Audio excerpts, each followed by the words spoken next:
بسم الله الرحمن الرحيم. السلام عليكم ورحمة الله وبركاته.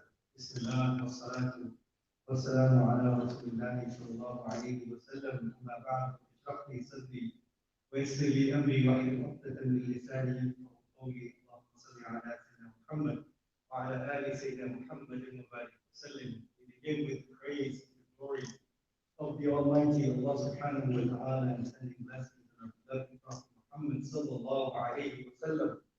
We ask Allah for His infinite mercy, blessings, and guidance. We ask Allah subhanahu wa ta'ala to protect us and to guide us. How are you guys doing today? How is everyone? Alhamdulillah. Jazakumullah khair. I'm so glad, so happy, and so excited to see all of you today in the masjid on a Friday night, mashallah. Seeing so many kids, I didn't expect that many, but alhamdulillah. This is a good community. Lively and exciting community. So I'm so excited to be here myself. I ask Allah subhanahu wa ta'ala to bless us, inshallah. Today's program, inshallah, is the start of a youth program. It's not going to be a lecture, it's not going to be a talk, it's more like us having a discussion with you and getting an opinion and suggestion for you as to what we should be doing in the masjid. What type of programs or youth programs do you guys want to have? Do you guys expect to see in the masjid? And what do you think that we can offer or what we should do for our youth? So alhamdulillah, we created this project called Youth Focus Group. And in this program, we are going to discuss, we're going to establish a committee. And in that committee, there's already 3 or 4 brothers, and I want more of you to join and be part of that, so that inshallah we can make our masjid, this masjid, a place where it is fun, it is playful, it is also praying, it is education, it is one place that we can do everything, inshallah. So without any me talking too long, or I want to pass over the mic to Sheikh Brother Hussein, and then Hassan, and then Nabil, who's sitting over here in the front, and we're going to ask them to give us a little bit of their introduction. Tell us, how old are you? What are you doing? Are you going to school, or are you going to work? What's going on in your life? You guys know me. All of you guys know me, right? I just started here at Bradley Islamic Center about 6 months ago, and I'm responsible for educational programs at Bradley, including youth programs, adults, so all of the programming is educational stuff. I'm responsible for that. So my job is to provide programs, inshallah. So I will be listening, and then inshallah together with the teams, with the team, the youth focus group, we will try to put up programs together for all ages. And I want to tell you that for the younger group between the age of 13 and 18, I already started a program, a class that's on Wednesday, and that's a youth enrichment program, and I'm doing very good on that. So let's move on the mic. They'll be sharing that mic, and we us to be sharing this mic inshallah.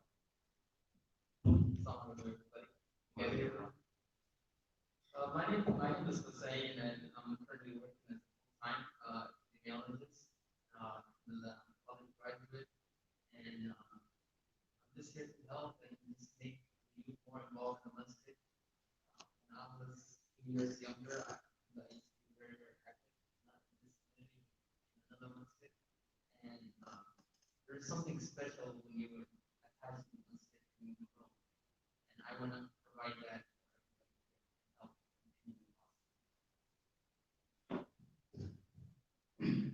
اللهم صل على سيدنا محمد. Assalamu alaikum wa rahmatullahi wa barakatuh.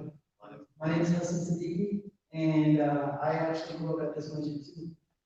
Various masjids in Houston, but when I was younger, I was about maybe all age, maybe 14, 15, I started coming with my father for Tarawih.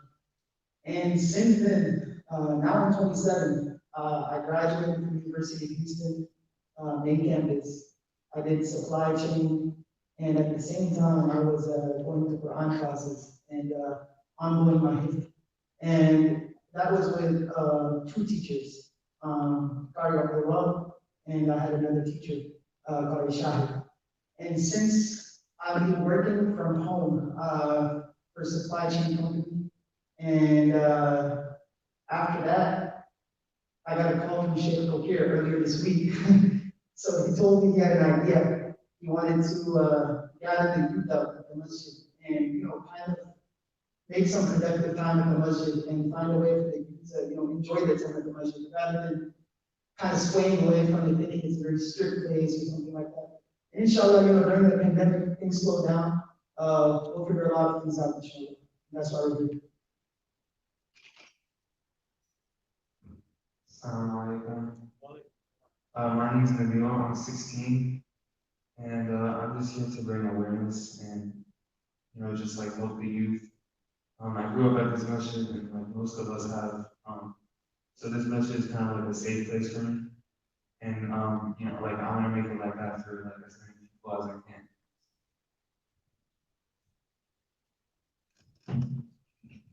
Takbir. Allahu Akbar. MashaAllah. So how about we take a little moment to, like I said, that if you were expecting a lecture or a talk, that's not what we had in mind, and that's not what we plan on doing. The idea of this today's gathering is for us to listen to you and to listen to our panelists. And I'm just going to ask all of you if you can just stand up and quickly say your name and your age. And then, inshallah, if you want to be in a panelist next week or any week after, inshallah, we would love for you to, inshallah, be in the panelist in the coming weeks, inshallah. What we're going to do is every Friday, we're going to try to maintain the halaqat. I know that there's been a long gap and there's been a long time that we haven't had the halaqat, but together, inshallah, we will revive it and we will bring it back, inshallah.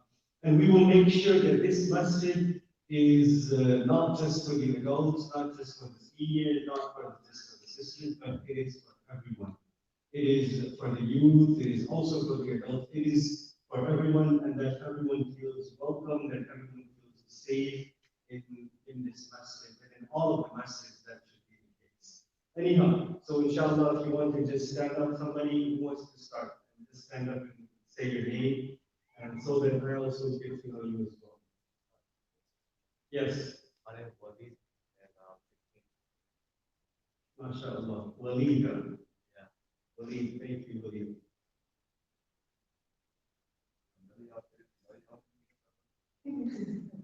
Everybody's doing shy.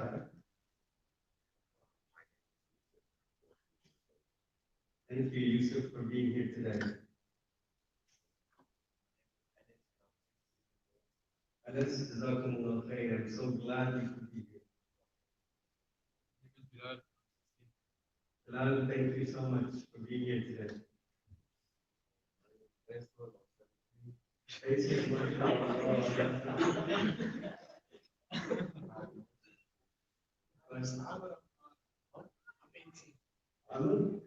MashaAllah, takbir.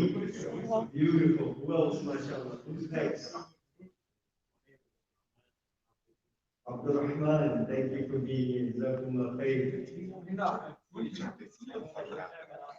I see we have a little confusion and conflict between the ages. I'm sorry. We're listening to you. Please, you just stood up. We missed you. We were trying to get a chance to hear you. Sorry? My name is Najim, and I'm 16. Najm. Right? Beautiful names. You're a star. Yes, who's next? My name is Edu and I'm 14. What's that? Come again? My name is Edu and I'm 14. Indu. Beautiful, beautiful name. Who's next?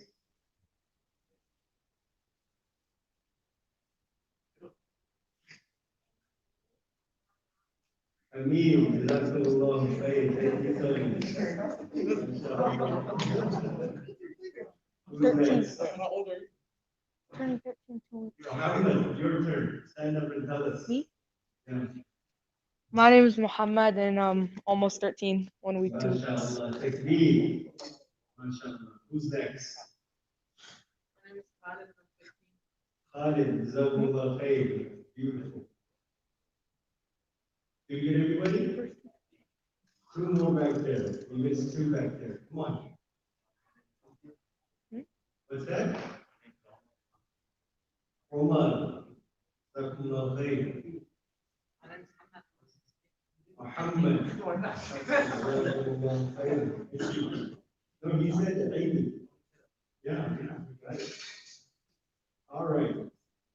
Beautiful. Jazakumullah khair. Do we have any sisters here? I think we have some sisters, but they're sitting in the back. I think they're feeling a little shy. But we want the sisters to also, inshallah, step up and participate and become the leaders as well. We want you to be, inshallah, at the forefront.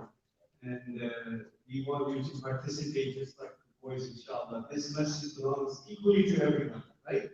So, I'm going to start with the questions. I don't think both of you know the questions, but I had to mention. So the first question that I have for you, and I'm going to start with the question, and we are going to ask each of these panelists, inshallah, all three of them. And then you can, if you have a follow-up question and you want to counter question, then just raise your hand, and then they will answer.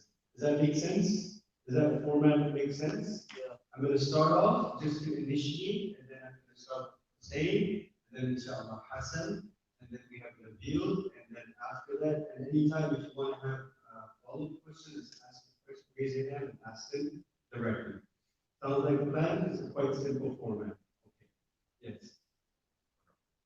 Yeah, okay. So the first question is, when it comes to the youth, how serious is mental health, depression, stress, anxiety, when it comes to teenagers between the age of 13 and 25? Do you think it's an issue? Is it an issue? Are we facing that issue or not? Definitely, I would say it's an issue, and it's an issue that people or teens would like to fight, especially whenever you're in school and you're getting bullied and anything that is happening.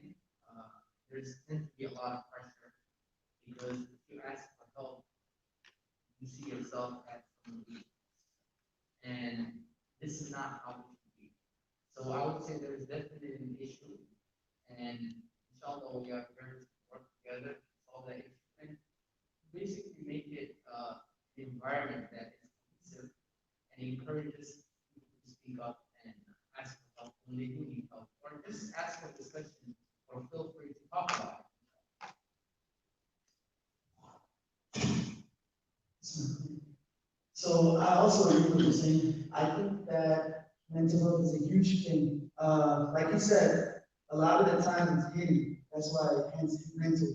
It's not physical. It's something that if you store inside you for a while and you don't consult with someone or have someone you can talk to, a parent or a mentor, I think that it tends to most of the time get a little worse over time. So I think that, alhamdulillah, Sheikh Fokir doing this year, I think this is one of the good things about this program, that we're here saying the deal, Sheikh Fokir, me, Sheikh Sayyid, sometimes he's here too.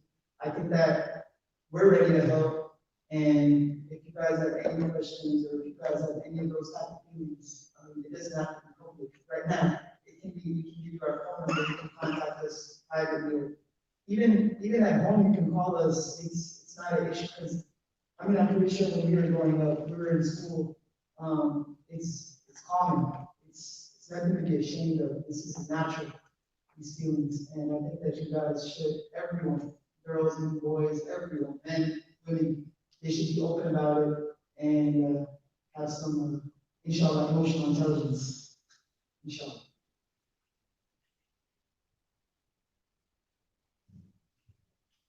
I also agree. I think it's like a really big issue. And I'm glad it's being discussed because I think it's something that should be like discussed in public. I feel like it's like a huge issue and like people kind of overlook it. I feel like it's more common than we think, but like people hide it. And I feel like even more than, saying these things to other kids, like we should tell our parents these kind of things. Because a lot of the time it's hard for them to understand what we're going through or what we're feeling. So I think the most important thing is that May I just request that when the speaker speaks,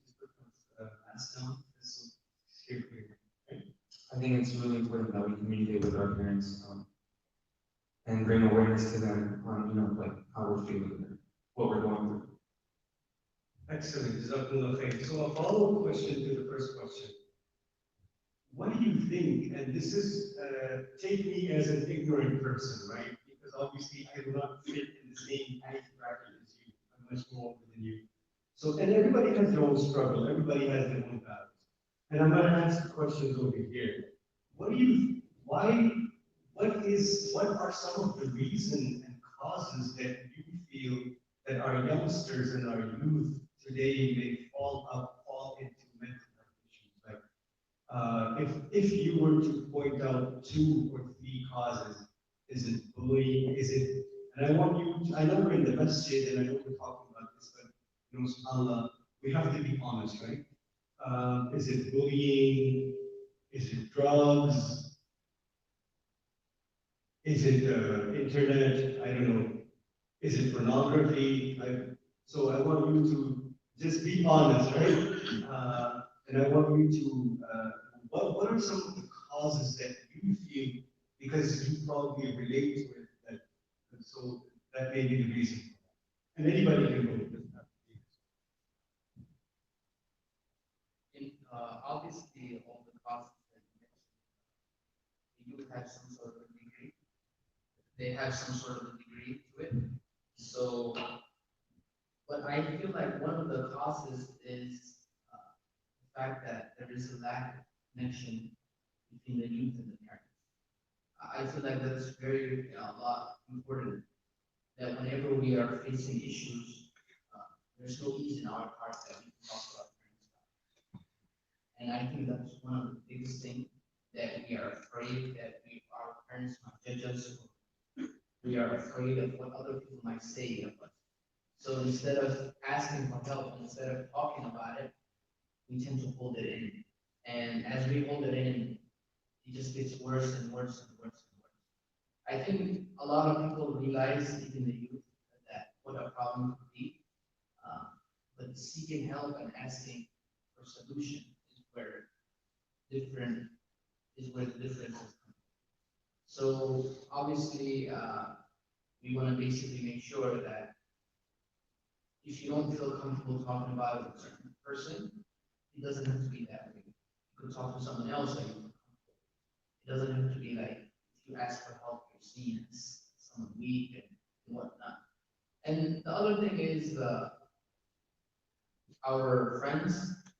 I think a lot of it has to do with our friends, because instead of encouraging each other to do good, our friends are encouraging each other to do bad and compete in certain bad things, and that's where I think a lot of issues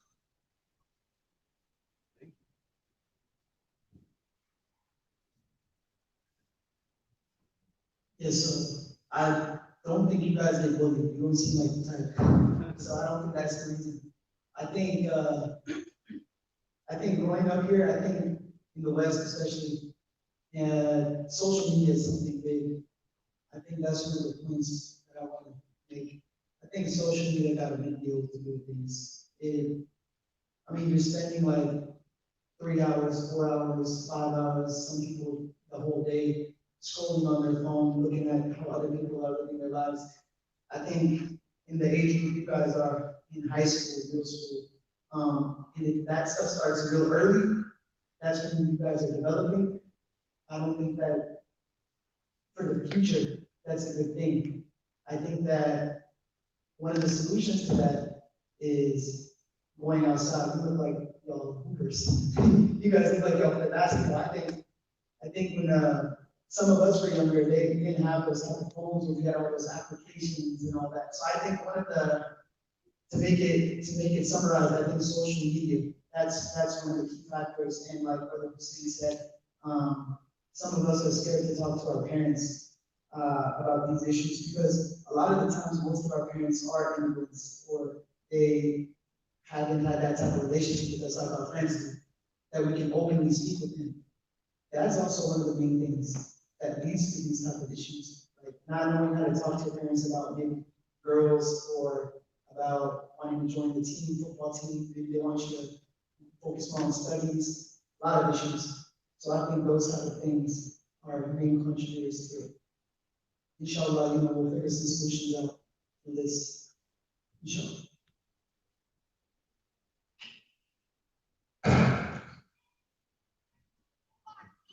I think the biggest reason is like just that sense of feeling alone. Like even if you have a huge fan group or really popular, you can like still feel alone in your head. And I feel like when you're in a big group or out in public, like if you're faking that happiness or just like putting on a smile, I feel like that can be so detrimental to your health because like you feel like you should be feeling like this, but you're not. And I just feel like if we talk to each other or if we find someone that we can trust and open up to, like it'll make you feel a lot better. And like it's hard to find people like that, but it's very much worth it. And like if you don't have anyone like that, then you should surround yourself with people that you can open up to.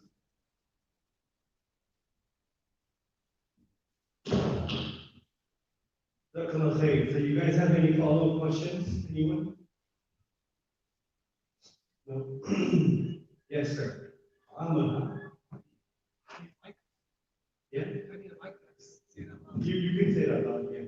Alright, so my question is, you can't really like, once the person does have depression, like what are the steps like that we should take to like open up, because having the parents that we do have, like back then in the culture, there's no such thing. They don't really see depression as a thing. You gotta back up because you're like, it's different. When you open up to them and tell them you're depressed, you'll be all right? So like, how do you open up with them and other people? Like, how do you let the person feel comfortable? Very good question. I think he asked a very good question. He said that if a youngster or a teenager is having depression, is having thoughts that are not good, or he's not happy or not content, what are you supposed to do in order to overcome that? It's very clear that we come from a culture background that is not very accepting of that. The culture that we come from do not even consider it as an issue or even as a problem, let alone seeking help. So what do you think? I want to ask you guys, what do you think, what are some of the steps that we can do and what are some of the things that we can do to overcome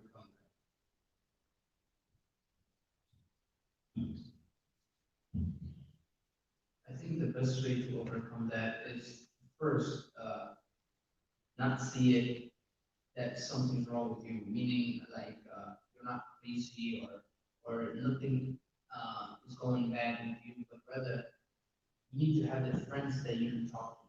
If you feel comfortable to talk to a friend, and that friend should know that asking for help, or whether it's a high school counselor or a middle school counselor or the sheikh of the masjid, just someone that you can talk to. If you don't feel like comfortable talking to friends, definitely talking to a sheikh or talking to a counselor and just telling them what's going on with you will be best. Holding it in is one of the worst you can do, and I think when you discuss it and when you talk about it, the solution could be there. So don't think that you have to hold it in and the problem is going to go away and anything's wrong with you, you're dean. Because a lot of it, sometimes when we think if we're depressed and we're not happy, we say maybe we're a bad Muslim, and I don't think we should think that at all. Just like if you get a cut, if you get hurt, you would go see the doctor. The cut is not just going to go away by itself. You have to go see the doctor, or if you're sick. And I would think that if there's any mental issue, seeking help and not using the stigma that I'm not man enough, or I'm not woman enough, or my game is not strong. So definitely talking to, I would say start with your local shelf. Just build that relationship that you can talk to anything about. Alhamdulillah, back when I was a few years ago, I had a shop. I can just go talk to them about anything. It doesn't have to be only when I'm depressed or because there's times that will come like that. So just going there and just talking to them and being that connection Because trust me, a chef will maintain the confidentiality and they're not gonna go tell your parents or anything. And they will help you and they will do anything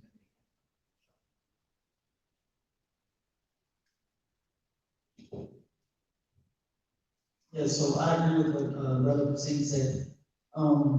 If your parents don't know the answer or don't know how to have a dialogue with you, it even says in the Quranic Hadith that ask those who know, the people of remembrance. Like Hussein just said, I was going to say that. You can go to a sheikh, and obviously it's not going to go away overnight. It's something that sometimes you might even have to seek professional help. And once again, ask those who know, those who are professionals that heal. I think that if you gotta take that measure, you take it.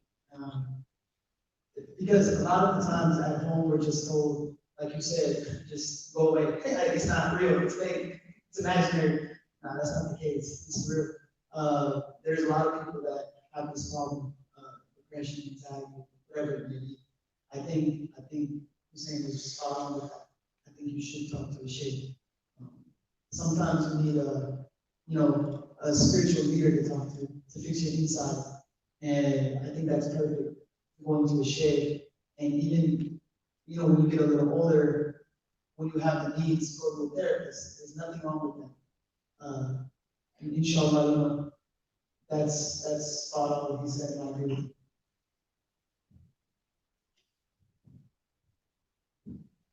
I feel it would be kind of awkward going into the gym. But I agree with you guys. But I feel like the first and most important thing is communicate with your parents. And if your parents kind of push it aside, the second thing that I would do is reach out to a friend, someone that you really, really trust, someone that you love.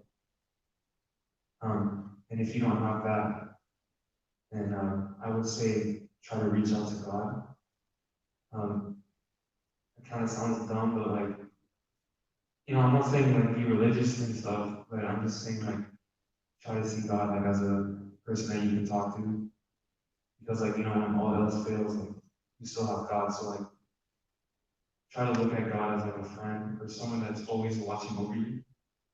No matter what, even if you're super, super lonely and you don't even know what you're going through or something like that, but you know that at least Allah knows what you're going through. At least He's watching you. But yeah, no, I also suggest if you have the means and if you can seek mental health professionals. I want to say thank you to Brother Ali for sponsoring the food today.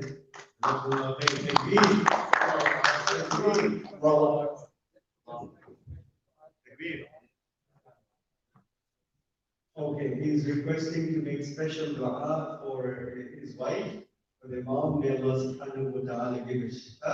May Allah subhanahu wa ta'ala give her complete recovery. But only mashallah for sponsoring the food. Jazakumullah khair, inshallah. And we need a sponsor every week, by the way. Just throwing it out there. So, Jazakumullah khair. Thank you, Nabil, for sharing that with us. Allahu Akbar. Okay, so if anybody else has any question that you want to ask? Muhammad, Bismillah. It's off topic, but I asked a few shuyukh, but I got mixed inputs, mixed answers. So I wanted to ask y'all if having a dog is haram, if you keep it away from the places that you pray your salah. Good question. Definitely a different oral question. So we're gonna have a Q&A with Imam. Inshallah, ask Q&A with the Sheikh. And inshallah, we will address this question tonight. I want you to save this question. If I start asking, if I answer all the questions, then nothing will be left, right? I want you, we're going to do it in 2 weeks, inshallah, not this week, but the following week, inshallah. We'll have Q&A, ask questions with the Imam, and then you can ask me that, and then I will try to think of it. Not to say that I don't want to answer, no, I'll answer it privately. Inshallah. That makes sense? Inshallah. Okay. try to bring up questions that are relative to the society, to the issues. You know, a lot of times we don't realize, but do you guys see in school, how often do you see kids or boys and girls between the ages of 13, 17, 18, not feeling content and comfortable with their faith and not feeling comfortable disclosing that they are Muslims or hiding their faith? And how much do you see that, how often do you see your Muslim brother? You know that they're Muslim, you know that they come from a Muslim family, but they completely act like they're not Muslims and they want to disassociate themselves.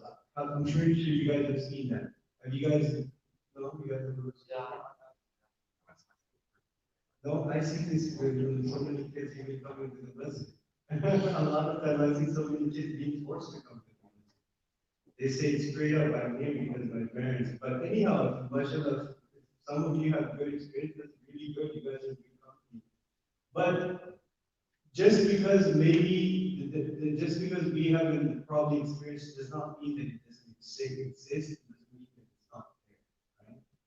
What are some of the things that you think that we can do in our masajid? Now I'm trying to change it a little bit and moving forward to a solution as to how can our masjid provide a solution.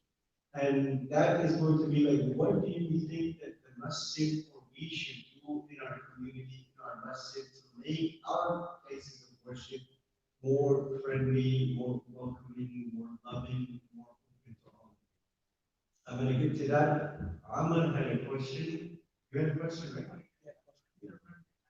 Oh, you forgot? Yeah. I confused you with my words. Okay. Yeah.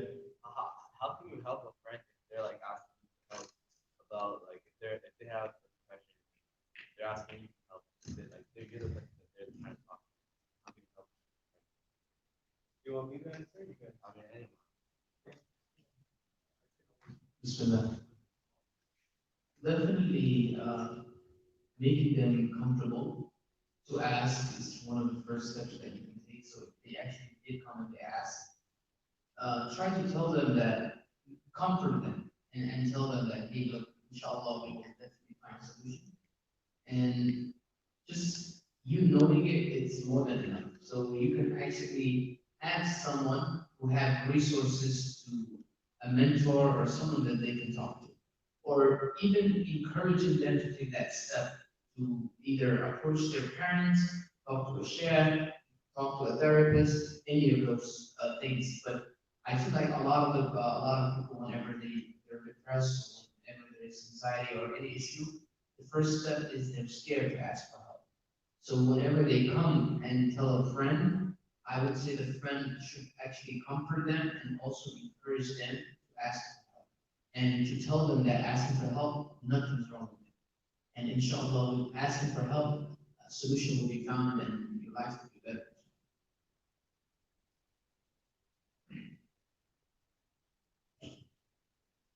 Yeah, so I agree with Brother Hussein as well. Once again, you a doctor? Oh, he's a doctor. Okay. I'm making sure he gets good advice. But you said to ask your friend asks you if you need to help him or you're trying to help him. I think it's like you're driving a car and you got a GPS. You're going to use that GPS to give you the directions. You want someone that's experienced, that's been through it. So I think that sometimes it's best to like take the back seat and take it to someone that's been through it. Someone that's been through that situation before. Multiple times, like you go to when your lights go out, you call an electrician. You're not call your friend. You go to the doctor, like he said earlier. You're not going to go to a plumber, but just to summarize it. I think it's best because it can go very sideways. If you're getting advice from someone that's not experienced, I think I've seen that too when I was younger. Sometimes people give you sideways advice and it can change your whole lifestyle at that age, especially because y'all are young. So the better the advice you give to someone that's more experienced, the better it's going to be. 9 times out of 10, it's going to be someone older than them that's been through it, that has experience. And the best thing is to learn from other people's mistakes before you make your own mistakes. And I can vouch for that. I think it's best to learn from other people's mistakes. Hopefully, inshallah, they don't make mistakes around you, with friends around you, but it's better to learn than to repeat those mistakes over and over again. So, final answer, go to someone that's experienced, for sure, inshallah. I think if you're a friend, you should like let them know that they're not lonely, like you got them, and I don't know, like just be there for them, and try to get them out of the house as much as you can, and like tell them that like you love them, because like words like that go a long way. Yeah, I would let them know that there's nothing wrong with them. So a lot of the times it's like you feel like there's something wrong with you, different. Like there's something wrong with your head. Like that's in reality, a lot of us go through the same thing. It's just kind of put under the radar. So I would let them know that they're not weird, they're not abnormal, they're fine. And just let them know that it's not going to be like this forever. Sometimes they feel like it feels like it's forever. When it never is. So I would just say like use kind words and try to get them out of the house. I feel like if you're in the house or like if you're isolated in one room, like you'll go a little crazy. So it's super important that you get them out of the house. And just be kind to them. Like don't treat them like different, you know what I mean? Like make sure they know that they are normal. There's nothing wrong. What you're going through is normal. Beautiful response. Thank you so much. I think that mashallah, you guys are doing amazing. Did that answer your question? I think like telling them to go to someone is really important too, but I wouldn't like push it on them. Like I would let them decide because you don't want to make them uncomfortable. Like it's very important that you suggest that that person gets help or talk to their parents, but if it makes them super uncomfortable and they're not ready to take that step, like don't force them because like it's a process and it takes a lot of time to build up the courage to do that. And sometimes parents don't listen. And like sometimes parents don't listen and like you may be the only person that they have. So give them suggestions, let them know that you're there for them, and just like speak kind words. Jazakumullah khair, beautiful, thank you so much. Yes, follow-up question? No, I wanted to answer. Definitely, go ahead. Please. Yeah, you can use the mic, but I'm gonna have you next week.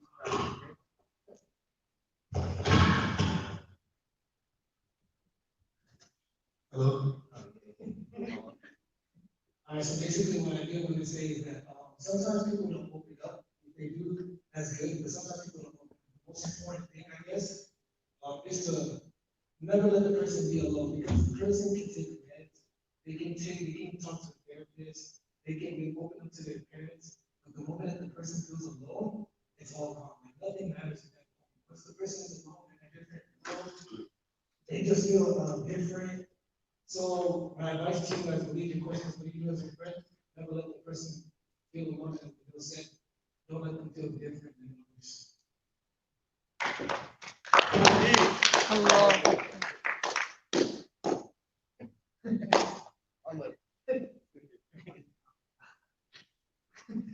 You deserve it now. You can borrow mine. Beautiful, guys. Beautiful answers. Jazakumullah khair.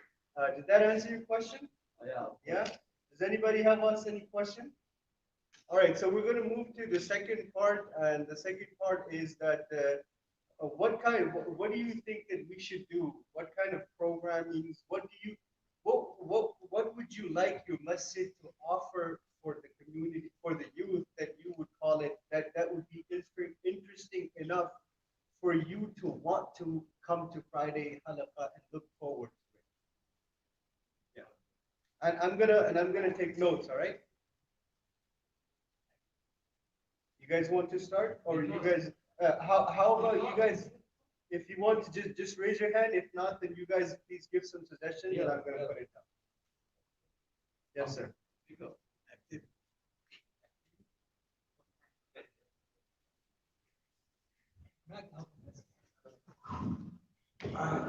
So I was basically raised here. Most of us we were raised here. And one of the things, all of us is that every Fridays, most weekends, we would come out, we would play basketball, soccer, since we were young. My parents also enforced us into playing, we had our own soccer academy. And so we would see each other every week. And like, it was a lot of fun. I guess with the pandemic, we haven't seen each other in a long time and stuff like that, but we still do stuff like that. So us being together is fun. So one thing I could do is sport activities. Also, these elections were very helpful because we would also be involved in elections. Like when we were kids, we thought, we don't want to listen to that. But we did do something like that. So that helped too. So like elections like these right now, that helped. Just regular things that kids like to do. Let's go to Muhammad. So I want to agree with Ahmed because I remember I came here for like 5 or something years, a long time. But I remember at the beginning when we first moved here and we started coming to this school, we usually didn't start coming to the masjid on Fridays. But I remember, like Ahmed said, when they started doing the soccer activities, the basketball tournaments, Ramadan tournaments, I remember we used to stay here till Fajr Salah in Ramadan and play basketball, have iftar together. We used to have much fun. And I believe after we build that relationship of interacting with each other's, including the adults, the kids, the sheikhs, everyone, after we get that interacting with each other, and I'll tell you, this happened to me. After a few weeks, a month or two, after they kept having the interacting things, I started telling my mom, hey, can we go to the masjid? What time are we leaving for the masjid? Can we bring friends over to the masjid? And I remember, like, after this pandemic started and they closed the masjid down, I can tell that a lot of us got sad because we weren't seeing each other anymore. But now that I think that, like, the masjid's starting to open up again, I know the cases are rising, but I think what can help is maybe more interactive stuff, like maybe, like Ahmed said, a basketball tournament, soccer tournament, a volleyball tournament. And because when that information goes out to the parents and they tell the kids get really happy. Not even the kids, even the parents get encouraged because they can go see other parents, the kids can see their friends. So that's why I think, yeah, like us doing more interactive activities is gonna want us to come to the masjid more and interact with each other. Takbir. MashaAllah, beautiful. So I am going to, we started the live stream at 9 p.m. I'm just going to finish that. And then inshallah, we're going to have a little bit more of it, just 10 more minutes. And I'm going to just kind of take down some notes. And then inshallah, we're going to try to put that together. Does that make sense? Jazakumullah khair for everyone that's watching us online. Thank you so much. You can end it.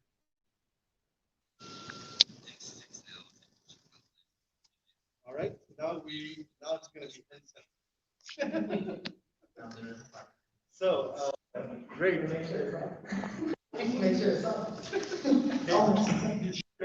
And there's an ad.